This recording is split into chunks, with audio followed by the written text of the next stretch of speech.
Of course, the Rise of Red doll line made by Mattel wouldn't be complete without a version of Red herself in her signature outfit from the film. Like all of the other The Rise of Red dolls, this core Red doll is made by Mattel and retails for $24.99 and is available at most major retailers in the United States. On the front bottom portion of the doll's box, there's an image of Kylie Cantrell as Red wearing the outfit that the doll has, as well as the Mattel logo and the Disney Descendants The Rise of Red logo.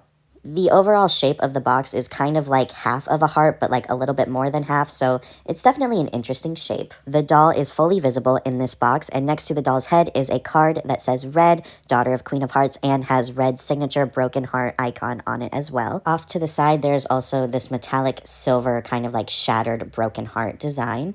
Again, the bottom of the packaging features an image of Red from the movie, as well as the Mattel and Rise of Red logos. And now it is time to take a closer look at the other side of the package, which has these plastic hearts embossed and raised in the plastic. So it's just a cute little heart detail to kind of remind the buyer that this doll is the daughter of the Queen of Hearts. The back of the box follows the same color palette as the front, where it's mostly black and red, and it features a lot of legal information about this release, as well as the Descendants, the Rise of Red logo, Red, daughter of Queen of Hearts. This rebel at heart is ready to change history. And there's also a full body image of Kylie Cantrell wearing the outfit that this Red doll is based off of and inspired by. When I first saw this look for Red, I didn't love it and I kind of disliked it, but I do think that this outfit translates really well to doll form, and I think that's kind of across the board for most of the Rise of Red dolls, even though the outfits aren't really up to the same standards as the outfits in the previous Descendants films. These outfits in the movie make really good dolls.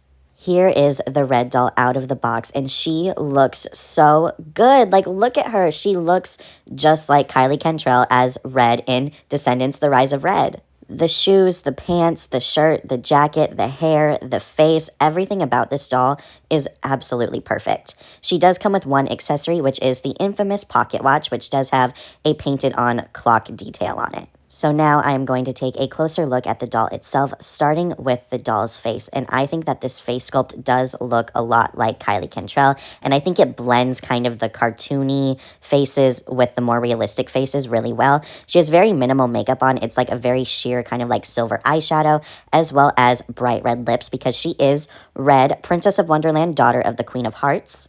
Now, Mattel is kind of losing me here because the doll does have painted on edges, but she doesn't have edges in the movie, so I'm not sure why Mattel felt the need to add that.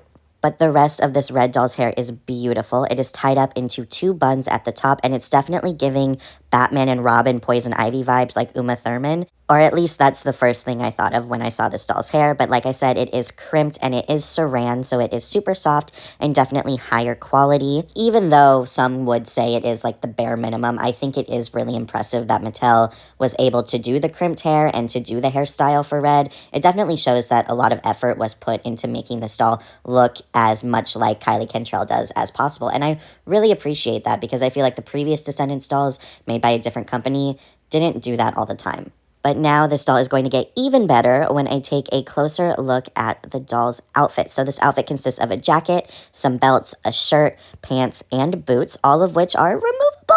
Red's jacket is like a very big, poofy, cherry red vinyl piece, and it does have a faux zipper track sewn on the front, as well as two pockets that don't open. On the back of it, Red's icon is visible, and it is made out of a material that can flake over time, but I've personally never had problems with it. It is fully removable, but I didn't want to take it all the way off because I would have had to remove the doll's gloves. But here you can see that the fishnets are actually attached to Red's shirt rather than the jacket. This Red doll's shirt is made out of a softer material, and it does have fully printed details on it. There are a bunch of Red's broken heart icons all over it. It's definitely a printed piece, but it is soft, and there are some layers on the bottom of it. So there's this lower layer that again has more of Red's icons, as well as this top layer that kind of looks like snake skin, but I don't think it's supposed to be. And not only does this doll have one belt, but she has two belts. So the top belt is sculpted entirely in black, and then the second belt is sculpted in red and has a gold painted heart detail on it. On each of the doll's hands, Red also has 2 removable gloves that have sculpted studs on them as well as heart cutouts, so I really love the detail on these gloves, and the fact that they're removable is definitely a bonus. Moving on to the doll's pants, they are definitely giving D3 doll vibes with just the material that they are and how printed they are, but I don't mind printed on details when they're done like this. I think this was probably the best way to do it. There's a lot of printed texturing on them. There are slits at the front, so the boots are visible, and they are fully printed on the back. So there's a lot of this kind of like black and red, almost checkered appearance.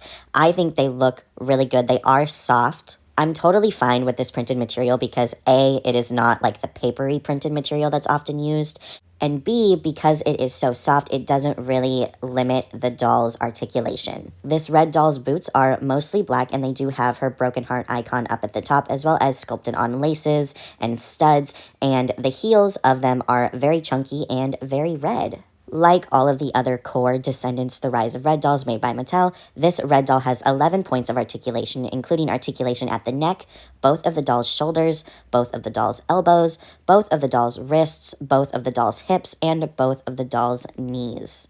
I feel like I say this in pretty much every single Descendants The Rise of Red doll review that I do, but I think Mattel did an absolutely exceptional job of bringing this outfit from the film to life in doll form. From the face sculpt, to the hair, to the jacket, to the boots, to the pants, to the multiple belts, and even the pocket watch accessory, this red doll has it all. From the bottom of my heart, thank you so much for watching. Don't forget to drink your water, mind your business, and remember that you are a goddamn superstar. Peace.